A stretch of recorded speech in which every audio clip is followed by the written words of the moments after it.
বুঝছো গাইস, নজর লাগলে যাওয়া হয়। দুই দুইটা ফোন চালাই তো, বুঝছো, ওটা নিয়ে নজর লেগেছে। কিরকম নতুন একটা ফোন নিয়েছি যেটা দিয়ে ভিডিও করতেছি। যে এই যে দুদিন হলো পূজাতে সবাই আসছে আত্মীয়রা আমার, একটুখানি বলছি যে এরকম দুইটা ফোন চালাই আমি এইটুকু বয়সে।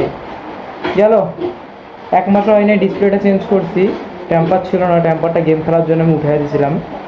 গেল ওই যে ওইখানে চার্জে দেওয়া ছিল, ওই যে ওই উপরে চার্জে দেওয়া ছিল ফোনটা। ঘুমে আসছি আমি এখানে, ঠাস করে আওয়াজটা হলো, দেখলাম, উঠে দেখলাম ফোনটাই আমার পড়ছে।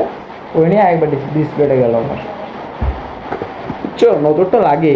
এটা সত্যি কথা যে নজরটা লাগে। 1 মাস হয় না ডিসপ্লেটা চেঞ্জ করছি, জাস্ট একটু ফ্লেক্স করতেছিলাম সবার সামনে যে আমি দুইটা ফোন চালাই, দুটো ফোন চালাই। এগুলা নাটক মারতেছিলাম। তা এগুলা নজর লেগে গিয়ে যখন এই যে রিসেন্ট, আর আমার হাত থেকে ফোন পড়ে না, চার্জে দিয়ে রাখছি, যেখানে জীবনে ফোন পড়ে না ওখান থেকে পড়ে ডিসপ্লেটা গেল। আজকে দশমী, ভাবছি দশমী দেখতে যাবো, তার আগে একটা অঘটন হয়ে গেল। কি আর দশমী দেখবো। মা দুর্গা দুর্গা গেল, আমারও ভালো একটা কাজ করে দিয়ে গেল। দেখে দশমীটা কাটা ভালো মতো, দেখি এটা কি করা যায়।